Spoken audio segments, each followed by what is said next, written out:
and Toronto City Councillor and Chair of the Board of Health, Joe Cressy. Mayor Tory. Thank you, Brad. I'm proud to say that as of now, more than 3.7 million vaccine doses have been administered in the City of Toronto. Over 50% of adults are fully vaccinated. We're making great progress, and that progress will continue thanks to Team Toronto, which has been hard at work getting more people vaccinated every single day. As Chief Paige will outline, the City continues to have available appointments at City-run clinics, so if you still need to book your first or your second dose, head to toronto.ca/COVID-19 to get an appointment. In fact, as we experience a high number of available appointments, we've made the decision to allow for walk-in appointments at the City's Toronto Congress Centre Vaccination Clinic only. Starting tomorrow, the Toronto Congress Centre will have around 2,500 appointments available per day for walk-in, and these appointments will be available between 12 and 7 p.m. I encourage those who want to take advantage of this to come as early as they can. This service, again, will only be available at the Toronto Congress Centre at the present time. Health professionals have been clear that COVID-19 vaccine is the best way to protect yourself, your loved ones, and your community from COVID-19 and the emerging Delta variant. I encourage people to book their appointments so that we can move forward and put this pandemic behind us. The best single weapon that we have to put this pandemic behind us is getting vaccinated, fully vaccinated, meaning first and second doses. Every single resident in Toronto can therefore play a part, as you have been doing, in making this a reality to get the day closer when the pandemic is behind us. As we continue to move forward in the province's reopening plans, our vaccination rates will also help to ensure us that we can move towards stage 3. We have to keep up the pace that we have so successfully established, and that means filling those appointments at city clinics through toronto.ca, and it means helping a friend or a relative to get an appointment and to get to the vaccination clinic to actually receive the vaccination. We have to close the gap between the more than 50% who have been fully vaccinated and had 2 doses and the high 70s percentages that have had only 1 dose. And that gap is the most important one for us to fill, pushing all numbers up at the same time. I also want to emphasize the confidence that people should have in any of these vaccines and any combination of vaccines between first and second doses. I say that not as a doctor, but as somebody who has myself received a first dose that was AstraZeneca and a second dose that was Moderna. I did this not as a matter of deliberate choice, but as a matter of available supply, but I also did it after obtaining medical advice to the effect that this combination of vaccines, or any combination of vaccines for that matter, was both safe and effective. I urge Torontonians to similarly seek out their own advice in this regard as to the safety of all vaccines, including Moderna, and we have a plentiful supply of that in Ontario, and the safety and effectiveness of any combination of vaccines, including Moderna, Pfizer, and others, for people getting their second dose. A few weeks ago, I provided some updates on the VaxTO campaign, which was launched at the end of May, to help connect Toronto residents with COVID-19 vaccine appointments and information. Since then, the campaign has expanded its outreach further with more multilingual features and the establishment of a call centre to help remove any remaining barriers to vaccination that may still exist. To date, the VaxTO campaign has seen some great engagement success. More than 1 million phone numbers have been called across the city through the campaign's interactive voice broadcast system. 6,519 people have been patched through directly to the provincial booking line as a result of these phone calls. Over 2 million people have been reached through targeted digital ads, and over 16,000 messages have been received via the text line. Through the campaign, the city has also hosted 6 telephone town halls, 5 of which have been ward-focused in individual areas of the city to address unique local concerns and issues. In fact, the next town hall will take place tonight at 6 o'clock for Scarborough-Guildwood area residents with Councillor Paul Ainsley, as well as representatives from Toronto Public Health and local community health organizations and vaccine engagement teams. I encourage all residents to join in, which you can do by texting vaccine to 1-833-750-0888.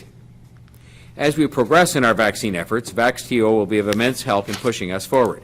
Starting today, for example, residents can connect to vaccine information in additional languages through one of the 12 translated City of Toronto microsites aligned with the Sprint Strategy 2.0. And while I won't enumerate the list of languages, again, you can find that information on toronto.ca and take advantage of it as the need of yourself or someone else requires.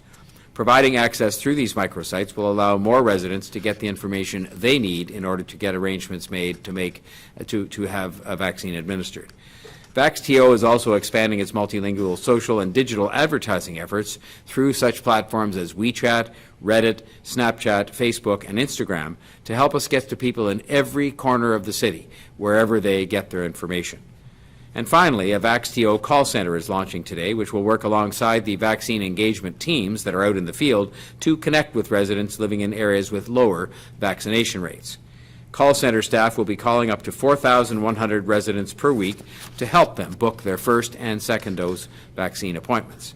Early focus will be on the northwest part of the city as well as on seniors. As part of the VaxTO and our efforts to focus on areas with low vaccination rates, we'll be hosting a Team Toronto home stretch vaccine push this weekend in the northwest part of the city. Led by the city and Michael Garron Hospital and the University Health Network, Team Vaccine, alongside numerous health agency partners, the aim of the home stretch vaccine push is to encourage vaccine uptake across neighborhoods that currently have the lowest rate of vaccination by breaking down any of the remaining barriers to access.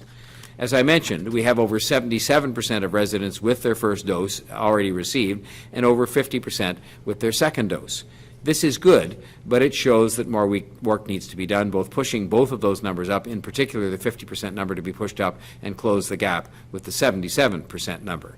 We simply have to keep pushing those numbers up and attending to areas where there is lower uptake.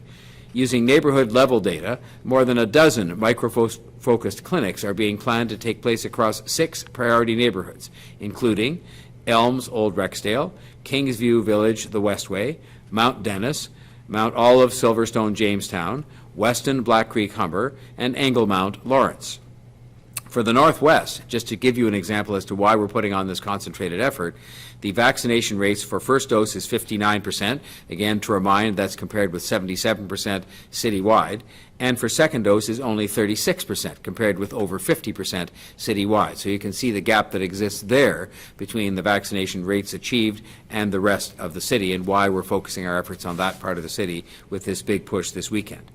Almost all of these areas have over 1,000 residents who need either their first dose or their second dose in each of those neighborhoods that I mentioned. These numbers might not seem large, but when you add it up, it paints a picture. And it shows why we need to work on this and why this home stretch campaign that's taking place this weekend, starting this weekend, is so important to our overall success. This will allow us to target specific locations in specific neighborhoods, ones that are easily accessible with high frequency of people and movement. To remove as many barriers to access, these clinics will be conveniently located in and near buildings where people live, and will have flexible afternoon and evening hours for frontline workers or those who have various work shifts. Leading up to it, our community ambassadors and partners will be promoting the various clinics in multiple languages to get the work out to as many people as possible. Additionally, the city's VaxTO campaign will provide support through numerous outreach initiatives, including geographically focused text-based messaging, telephone, voice broadcasts, call center calls, and digital advertising to really get all hands on deck in those areas of our concentration later this week. This one-week micro-targeted vaccine push will help us increase vaccine uptake in a part of the city with currently low vaccination rates. I want to thank our Toronto Public Health Organization, our health partners, and local community groups for making this happen and for helping us target specific communities and neighborhoods through VaxTO. I want to also recognize all the community partners involved with the homestretch vaccine push, and I think it's worthy of mentioning them because this is such an important initiative for us.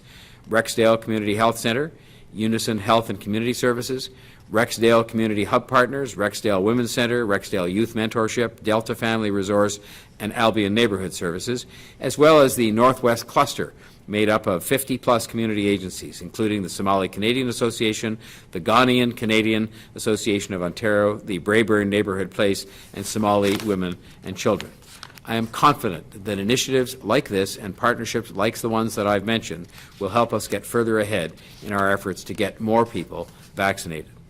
Before I conclude, I want to make mention of the fact that I've been in touch with the province repeatedly about Step 3 and the importance of receiving urgently the guidelines that we will need in order to have various businesses and individuals prepare for the next phase, because advanced planning is necessary.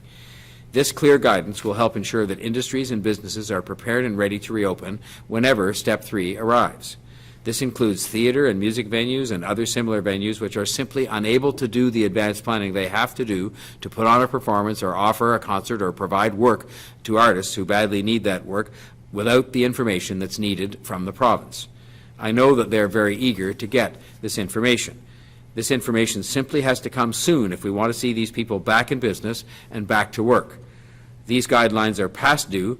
I've been talking about this for some time, just as these artists and musicians have been talking about it for a long time as well, because they need this information to make their plans. If you think about it, you can't book an artist to have a concert if you don't know how many tickets you can sell in the venue in question, and this is the kind of guidelines that people are waiting for. With that vital information hopefully in hand very soon, the City will help in any way that it can to implement these changes and to ensure the success of this reopening and seamless transition into the next phase, which we hope will come as soon as it possibly can. On that note, I'd like to invite Chief Paige to provide an update on our vaccination efforts.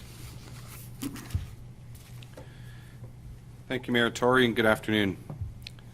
Each and every day, we are administering thousands of doses of COVID-19 vaccine across Toronto.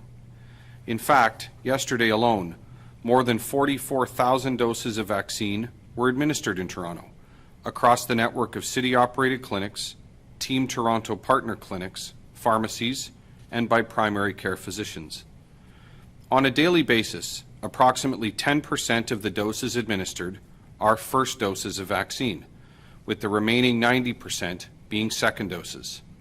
This is exciting, as every dose of vaccine that is administered means that another person is protecting themselves and those around them from COVID-19. Our 9 city-operated mass vaccine clinics continue to operate 7 days per week. We are fortunate to be in the position where we now have sufficient vaccine allocation to permit maximum capacity operations in every clinic on a daily basis. Each day, 17,820 people are able to receive their COVID-19 vaccine in city-operated clinics, in addition to all the doses being administered by our Team Toronto partners, pharmacies, and primary care physicians across the city. More than 205,000 people have already booked their upcoming vaccine appointments in city-operated clinics. I'm pleased to report that there are still lots of appointments available, including availability for this week, for those who have yet to receive their first dose of COVID-19 vaccine and for those who require their second dose of vaccine.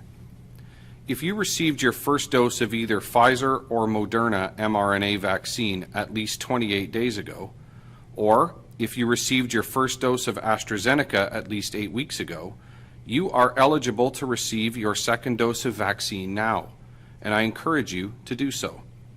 For the remainder of this week, there are approximately 26,000 vaccine appointments available in city-operated clinics, 49,000 for the week of July 12th, and 90,000 for the week of July 19th.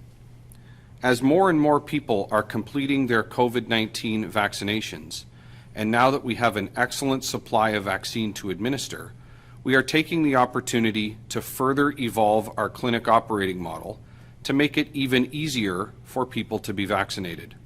Accordingly, as Mayor Tory announced, we will be launching a walk-in vaccine program in our Toronto Congress Centre location beginning tomorrow. The walk-in program is in addition to the scheduled appointment system that is already in place. And I continue to encourage everyone who would prefer to have a confirmed date and time for their vaccine appointment to book via the provincial booking system. However, starting tomorrow at our Toronto Congress Centre location only, we will accept walk-in vaccine clients who do not have a pre-scheduled appointment between the hours of 12 noon and 7 p.m. daily. There will be a clearly defined walk-in client line with clinic staff there to greet and assist those who arrive for walk-in services. Our staff will register and vaccinate walk-in clients when they arrive on a first-come, first-served basis. There will be no change nor any impact to those clients who have a pre-scheduled appointment. They will continue to receive their vaccine on their scheduled date and time. Our clinic management team will monitor vaccine availability throughout the day with the goal of administering every available dose of vaccine each day.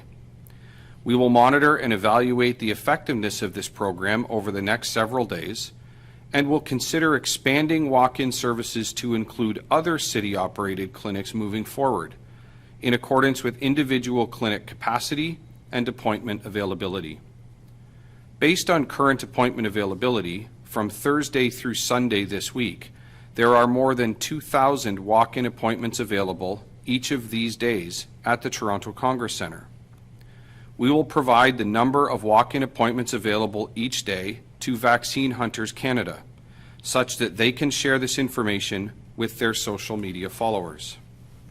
To be clear, the walk-in program will only be available in the Toronto Congress Centre clinic location until further notice, and will be available from 12 noon through 7 p.m. daily.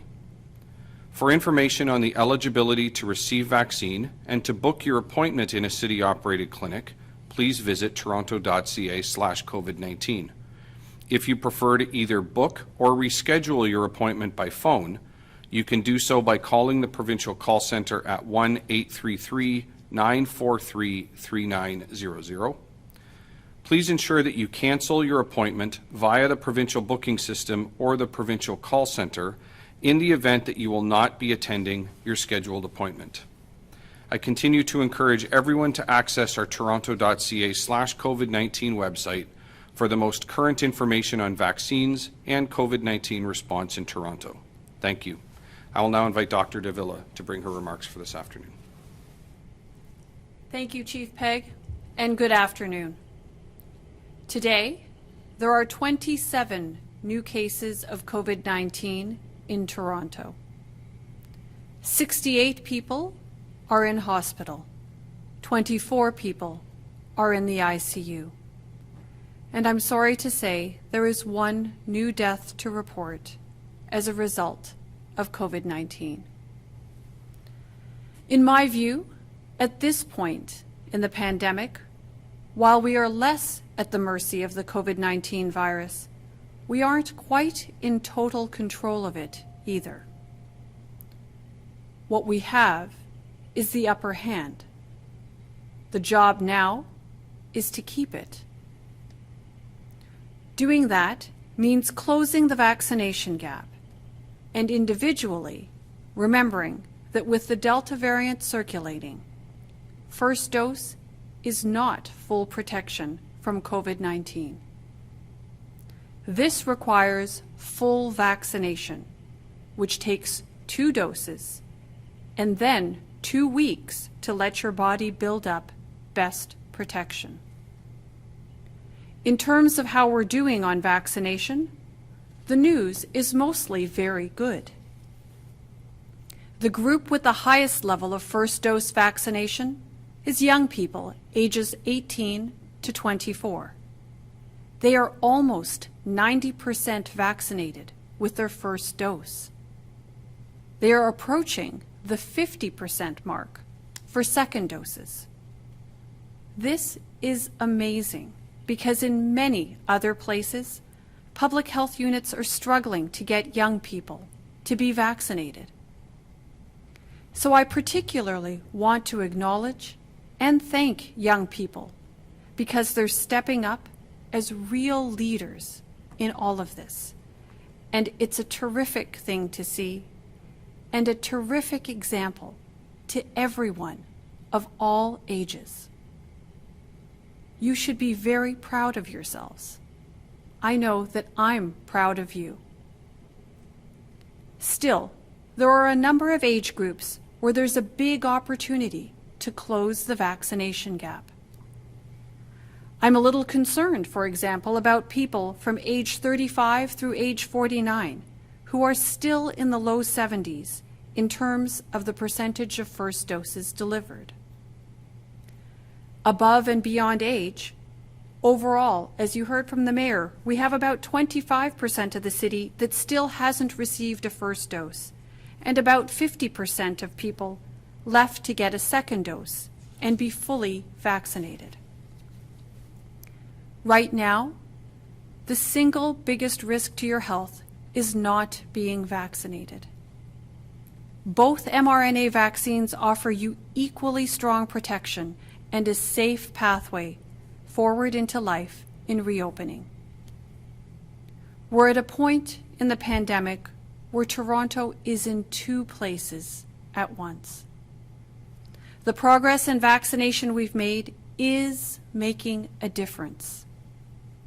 We're healthier, we're safer, and we're sustaining the momentum toward more and more reopening.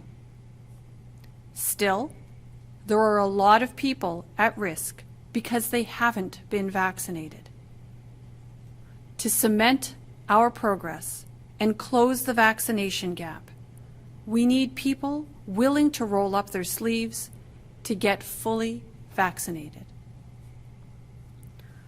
On July the 1st, I went to the Metro Toronto Convention Centre because I was eligible to complete my vaccination.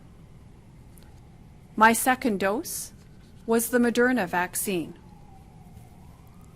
During my appointment, a voice boomed out, top of the lungs, "I am fully vaccinated." And the people nearby spontaneously clapped and cheered. That voice belonged to my youngest, who was also eligible for a second dose and had come along with me to get it done. But it reminded me what a thrill it is for people to get vaccinated and to have the peace of mind and the sense of control that being vaccinated brings. So I encourage anyone who still has the opportunity to get fully vaccinated to do it. It's one of those rare moments in life that you really have to try for yourself to know how great it feels. I'll now hand it over to Councillor Cressy to deliver his remarks. Well, thank you, Mayor Tory, Dr. Davila, and Chief Pegg. In Toronto, we're entering the next stage in our efforts to get first and second doses to everyone, everywhere. And so today I'd like to tell you a little bit more about our upcoming home stretch vaccine push. Our data shows that there are certain areas in our city with lower vaccine rates. And to reach them, to break down every barrier and build every bridge to vaccines, we've joined with our hospital partners and on-the-ground community agencies to roll out a one-week vaccine push in 6 targeted neighborhoods in the Northwest, starting on Saturday, July the 10th.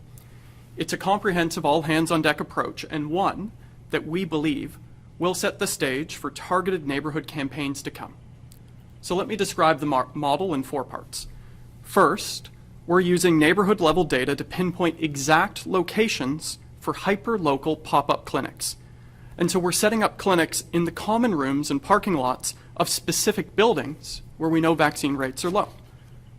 Second, we're setting up the clinics to make them as accessible as possible.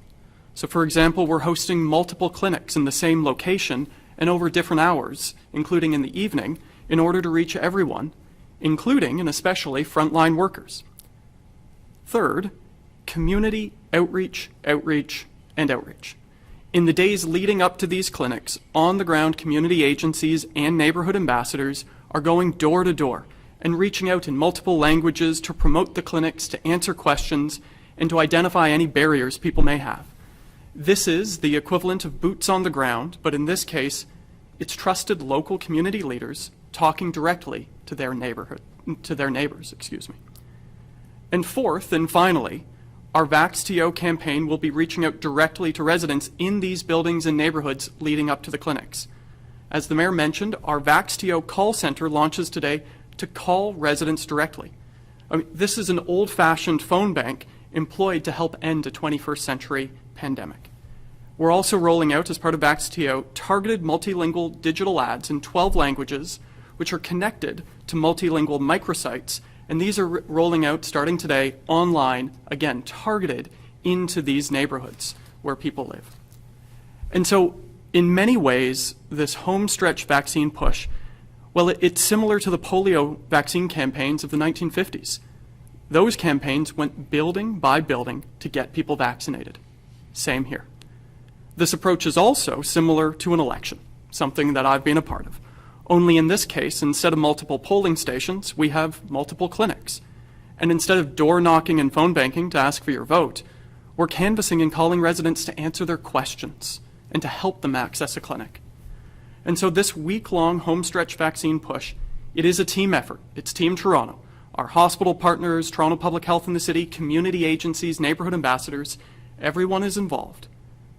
And so as we're entering a moment in this vaccination campaign, it's in many ways kind of like the last mile of a race, in many ways the hardest mile.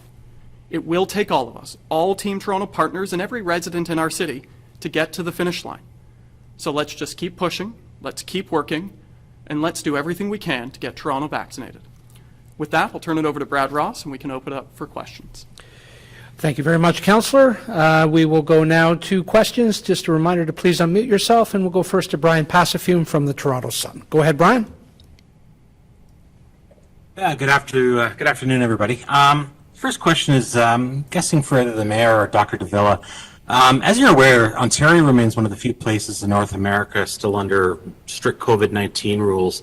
But even if the province were to lift all the restrictions tomorrow, Toronto still has 4 bylaws in effect mandating social distancing, mask wearing, indoor dining, all of which were extended last month until the beginning of October. I believe the council meeting at the end of September.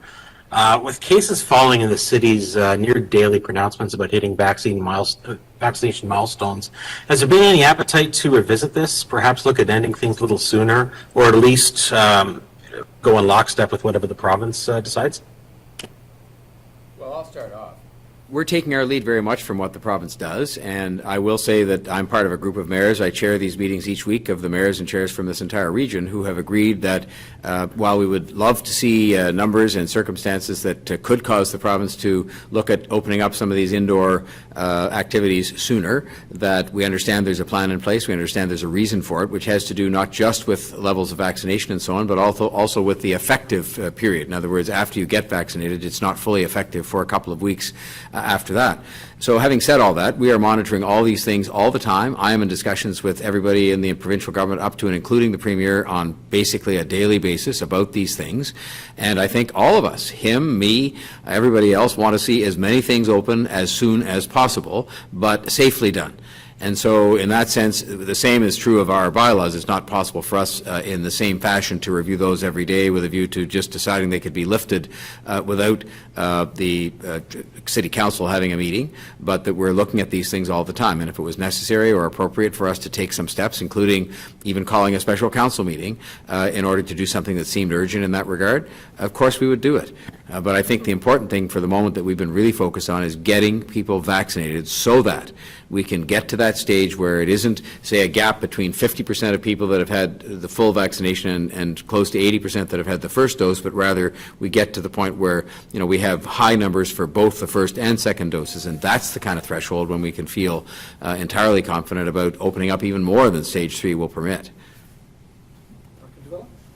Thanks, Brad. I think the only thing I would add to that, which the Mayor has already covered, is that, of course, we do absolutely assess the circumstances regularly and are constantly looking and assessing the need for measures like the bylaws that currently exist. Further to that, over and above the vaccination that the Mayor just spoke of, evidence from the world over suggests that a slow, cautious approach with respect to reopening is the best in order to sustain the progress that has been made. And fundamentally, of course, it has to be driven by the data. That has been our approach throughout the pandemic. It has served us well, and I think it's exactly the way we need to continue in order to continue the good progress that we're seeing thus far. Okay, thank you. My second question, the decision to commence walk-ins at the Toronto Congress Centre, is this a pilot project or are there plans to roll this out to other city-run clinics eventually?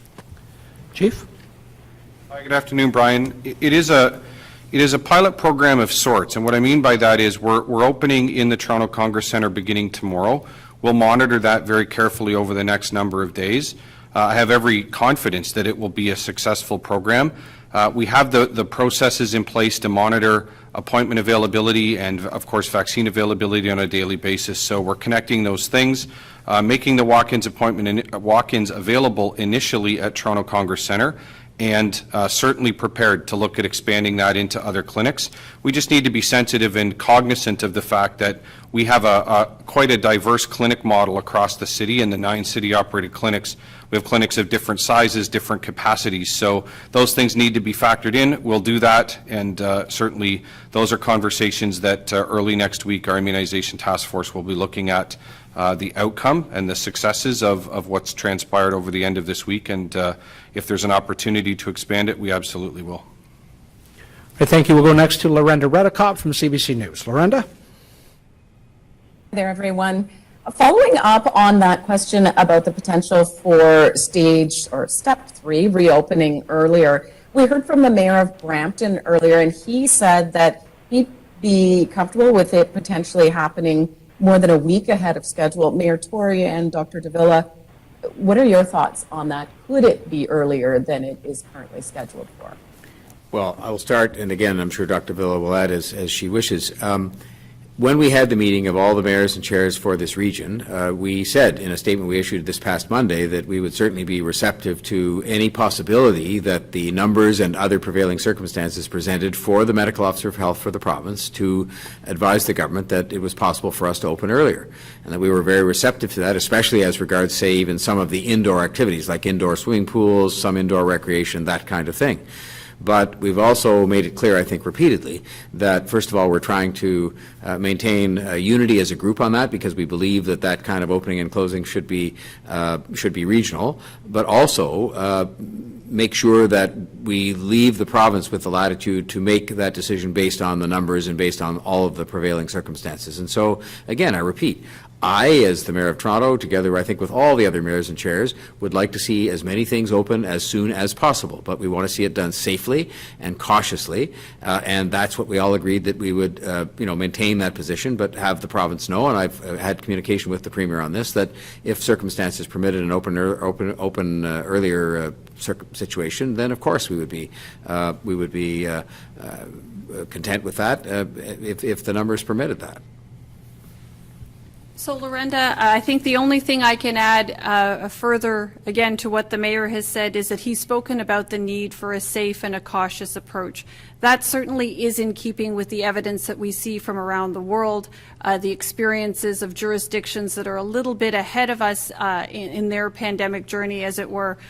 They note that a cautious approach, a slow, careful approach, really is what protects health best. I think the other point that's worth mentioning here is that with each step, it does take some time before you actually have the opportunity to see what the increased movement of people does by way of increasing transmission. Hence another reason to be cautious in the approach so that we can be successful and maintain the progress that we've made to date.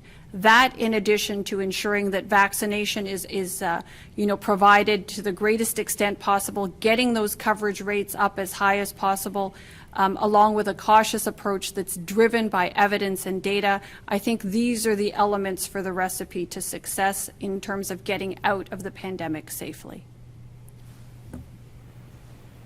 Thanks for that. This one would be for Dr. Davila. We are hearing that there's a possible COVID-19 outbreak at the Moss Park Armory. Can you confirm this and give any more details in terms of cases? And what are you doing when it comes to contact tracing, given that with this being the military, I imagine there would have been a lot of people together? Lorena, could you just repeat the first bit of your question there, please? It was just difficult to hear. Sure, no problem. We are hearing that there's possibly a COVID-19 outbreak at the Moss Park Armory. Do you want me to repeat the rest?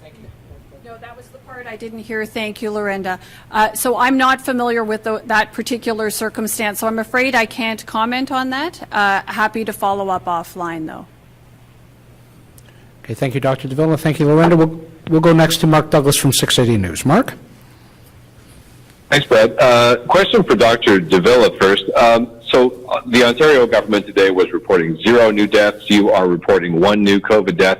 for Toronto, and I know there's always a sort of a statistical difference between the two reporting systems, but either way, are such low fatality numbers both kind of a cause for celebration, but also possibly a trap for a false sense of security? If people hear that nobody's dying of COVID today, maybe it's not such a bad problem, and maybe they don't need to get vaccinated. Is that a concern?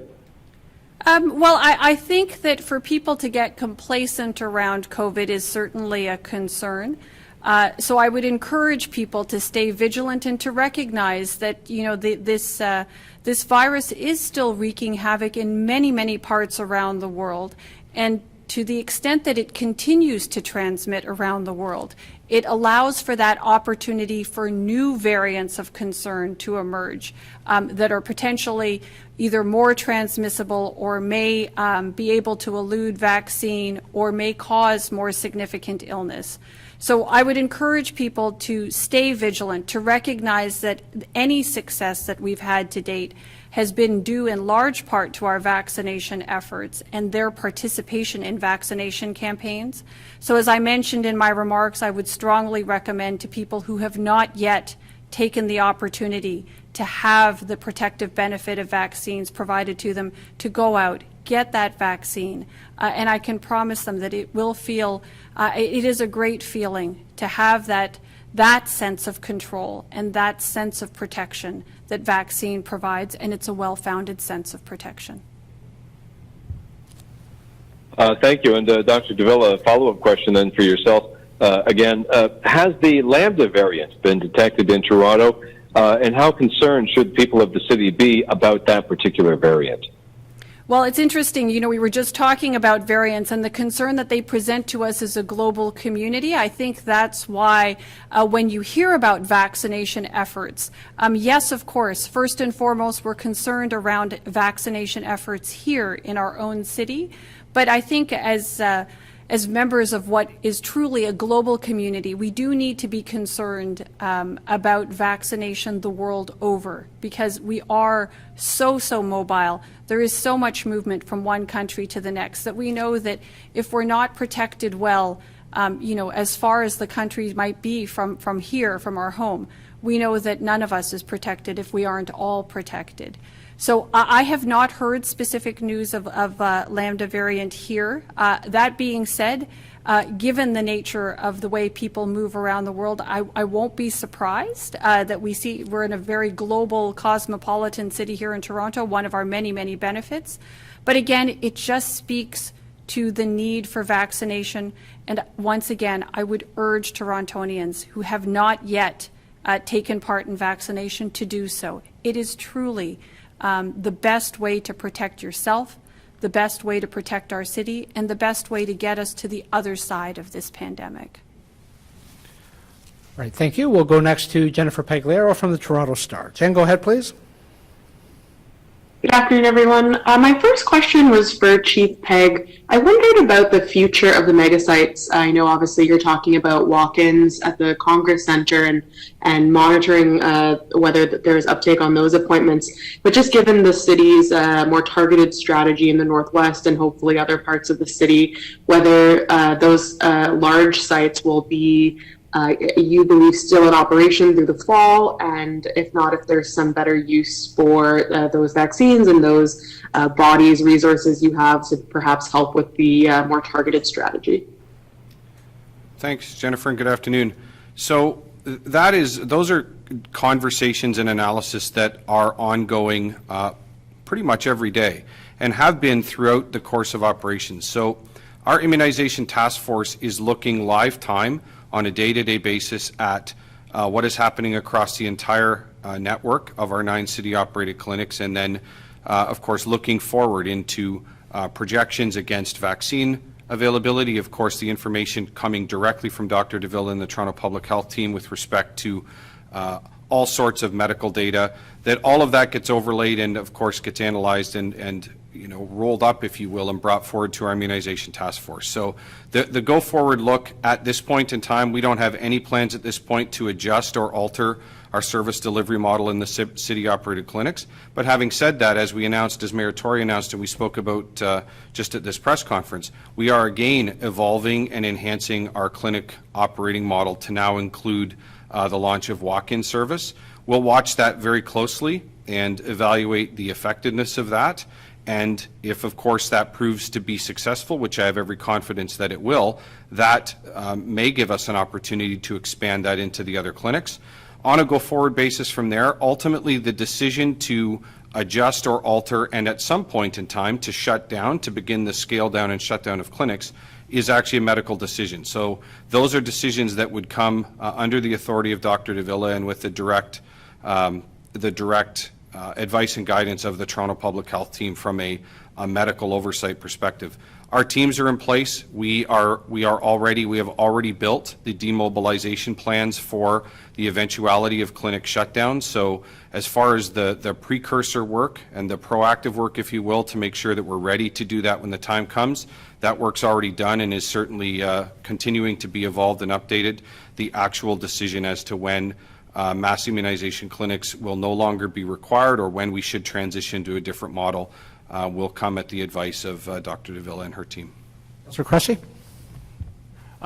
And Jennifer, just one thing to add to that. The Chief mentioned the assessment that will take place going forward. It's just worth on this point reiterating something the Chief mentioned in his remarks, which is that there are currently, as of today, 205,000 appointments already booked in the coming months at city MICs. And so while the discussion and considerations for the future will be made, as the Chief mentioned, it's worth remembering more than 200,000 appointments are already booked, and that's a huge sign and statement of Torontonians continuing to step up for vaccines. Thanks. And just a second question. I was curious what your first dose was. I can't remember. I think you told us back when. And I'm asking because I had a note from a senior named Esther, and I think she maybe falls into a category of people beyond herself, where she received Pfizer back in April, and she calls herself a Pfizer holdout. She said despite the evidence that Moderna is safe and effective for her to get her second dose, she's wanting to wait until the city can offer her Pfizer. And so, in spite of what we know about Moderna being a perfectly good choice for people, whether there's any plan to help people get a matching vaccine just to get those shots in arms. Oh, I guess you're mispressed. Dr. Davila? For me, yes. So thanks, Jennifer. So I guess the way I would characterize myself is that I was not a Pfizer holdout. I did receive Pfizer as my first dose, and as I mentioned today, I got Moderna as a second dose. This is in keeping with the available science that tells us that these mRNA vaccines are very effective in terms of providing protection against COVID-19. And on top of that, as per the National Advisory Committee on Immunization, the guidance group, the group that gives us guidance here in Canada in respect of vaccine use, they tell us that these are effectively interchangeable.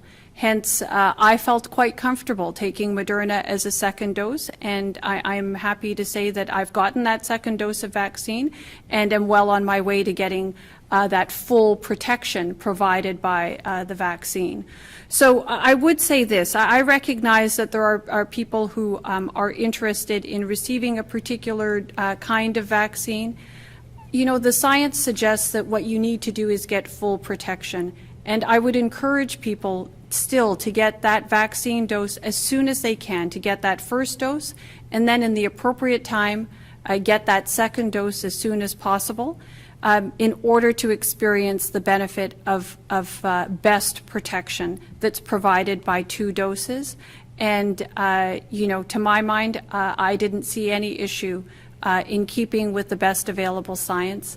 There are studies going on around the world around using different vaccines. And again, the results are all quite positive, showing again that the protective benefit of vaccines is very high and something that people can feel quite confident about. Thank you. We'll go next to Dave Woodard from Global News Radio 640. Dave, go ahead. Good afternoon. This question is for Dr. Davila. The Ontario Chief Medical Officer of Health said yesterday that out of those who are in hospital with COVID, only about 1% of them were fully vaccinated. So with 50% of Torontonians, or with more than 50% of Torontonians fully vaccinated, could the city start looking at loosening restrictions for those who have had 2 doses? As an example, doing away with mask mandates for those who are fully vaccinated. So, an interesting question, and certainly I think the remarks made by Dr. Moore, Chief Medical Officer of Health, talk again to the importance of the protective benefit of vaccines. I think that's the main point that I would like to see people take away from that these vaccines do provide protection, important protection against COVID-19, and I would encourage people who have yet to be vaccinated to go and do so in order to get that benefit, that protective benefit for themselves and for those around them. With respect to what restrictions are in place and what activities may or may not happen, as the Mayor mentioned earlier in an answer to a previous question, much of that rests in the hands of our provincial counterparts. They lay out the legislation and regulations that stipulate what may happen and what may open and what may not. There are certainly some bylaws that are in place here in the city that are regularly assessed, and I would say this, that we are adjusting our response as we have throughout the entire pandemic in keeping with the best available data and the best available evidence. And right now, that suggests a cautious and slow approach, while at the same time really pushing out vaccination so that people can get the protective benefit of vaccines while we do while we get more vaccinated. We maintain a very cautious and slow approach with respect to reopening. These things taken together are the kinds of things that will get us to the other side of this pandemic in as safe a fashion as is possible. Okay, thank you, Dr. Davila. My next question for you is, there was another data dump from Toronto Public Health that affected the provincial numbers significantly. It seems that Toronto is the only public health unit that regularly have these data issues. Can you explain what seems to be the problem with the reporting that these issues seemingly come up every few weeks? So it's not entirely clear to me that we are the only jurisdiction that is having, that does data cleanup. I would like to think that my colleagues around the province are as committed to ensuring high levels of quality when it comes to data. I would say that we are the largest jurisdiction in the province, and we experience the largest number of cases, and therefore we have the largest data quality work or body of work that needs to be undertaken. So I think it is very important that we maintain high levels of quality when it comes to data and reporting. It helps us understand what has happened in the course of the pandemic, which is fundamental in order for us to plan for future outbreaks, future pandemics, future infectious disease circumstances. So it is about data quality and making sure that we are providing the best available data, and that does require cleanups sometimes after the fact. And these are, I would say, fairly typical activities that are taken in the course of public health practice. I'm sure they're happening all over the province. It's just that we happen to have it at a larger scale given our size. Thank you, Dr. Davila. And our final question is to Natalie Johnson from CTV News. Go ahead, Natalie. Hi, everyone.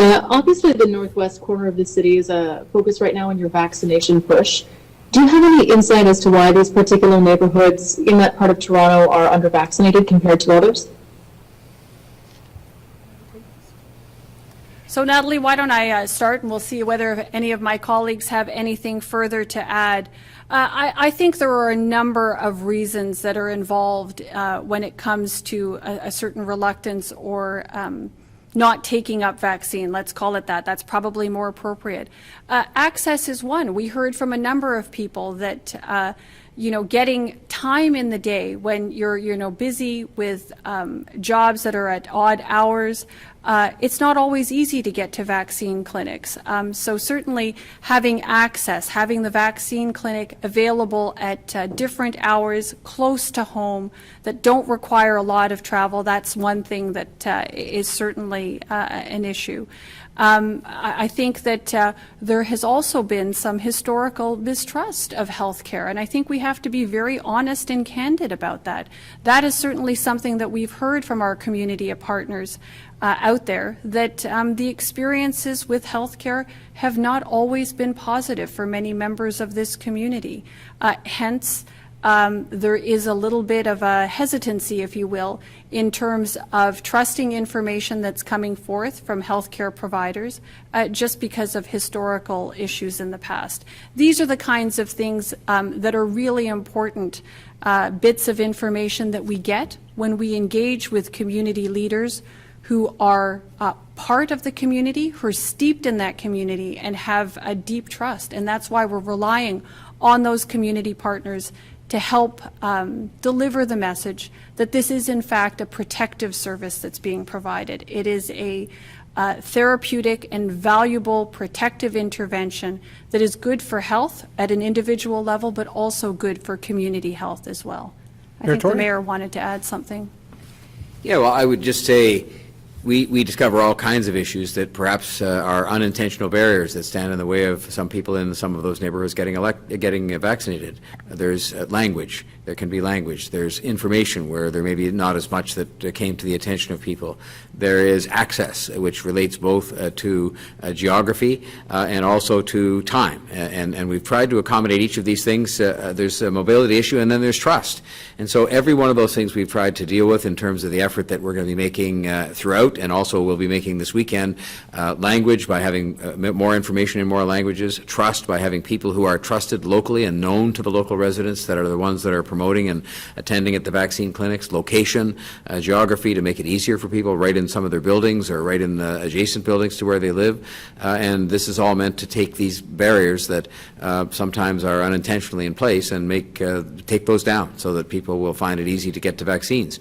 When you look at the Scotiabank Arena example, that was in a place people knew and loved, but more importantly, in a way, was the fact it was surrounded by all kinds of high-rise condo and apartment buildings that had a level of under-vaccination among a certain population. And it worked brilliantly, and then if you look at who came, among the thousands of people who did, it was exactly who was intended to come, which was people who lived around there, who were people who could walk there, and who got some excitement about it being in a place that they love. And so we're trying to replicate the same thing, a place that people know and are comfortable in, make it easy for them to get there, and make sure that they are greeted when they get there by people they trust and that they know in order to make sure they're comfortable in the process of getting vaccinated, in the language, for example, of their first choosing.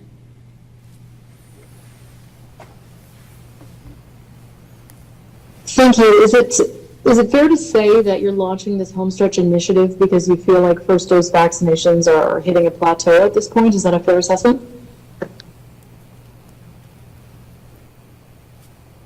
Well, I think you've heard from the numbers that we are certainly seeing larger volumes on second doses, but we are still seeing a fair number of first doses. I would also say this, that we know that as you move into the higher proportions, as we have more and more people vaccinated, and we're getting to, the last 25% or so of those left in the city to get their first dose. It does require different methods than that which has been available. So, and we actually have the supply to allow us to do that. Now supply isn't a challenge where it was much earlier in the vaccination campaign. So with a more ready supply available, we can continue to run mass immunization clinics at a significant level and have partner vaccination clinics as we have had for the last several weeks, and still have some supply to add other avenues and channels to reduce all the barriers, exactly as the Mayor had said, to those who have yet to get vaccinated. So I think this is just another method that is now available to us, particularly given that we have supply, to allow us to really drive up coverage rates, which we know will be fundamental towards a safe reopening and getting us to the other side of this pandemic. Mayor Tory? It's something where we are adapting all of our methods, as you've heard today, to take account of what is really, in the end, human nature. When you're dealing with a body of 3 million people that have to do anything, I mean, if they're having to switch over a service or having to, change out smoke alarms in their homes, there's going to be early adopters who do it just because they're eager. There's going to be people who do it in the ordinary course, just in the sort of a timetable you might expect. And then there are those who take longer, either because they have reasons of trust or because they don't get around to it or because they weren't aware of it. And it seems hard to believe that people might not be aware of the opportunities after all this time and all the attention that's been paid. But there are people out there who have many other things on their mind. So we're trying to adapt our methods to not only have the clinics that we've had going for some time, which still continue to vaccinate thousands of people, but also have these very localized efforts that address some of these things. And so I look at how much we've done and how far we've come, which is incredible. And, it's now to the stage where Canada is at the top of the world in terms of first dose, but we know here that that's a good step, but it's not enough. And we now need to push that second dose number up to that kind of world-leading kind of level. And we think here in the City of Toronto we're adopting the combination of methods through the clinics and through the very localized efforts that Councillor Cressy and others are leading starting this weekend, and we've been doing it throughout to do just that. Mr. Cressy, you want to add something? Well, the mayor spoke to how the commitment here is to reach everyone, everywhere, where you live, where you work, the language you speak, and in doing so to break down every barrier. I would just note that as part of this home stretch push, it's also a transition to a highly, highly targeted approach, where we are literally, with our hospital partners, using neighborhood-level data to identify specific buildings, specific blocks, where vaccination rates are lower. And so in addition to the mass immunization clinics and the hospital clinics and the mobile clinics, this is a highly targeted, locally targeted approach to bring vaccines directly to where people are, where rates are lower. And that's a data-driven approach, and I think it's an important approach that's being implemented here. All right, thank you very much, everybody, for joining us. That concludes today's briefing. Please take care and stay well.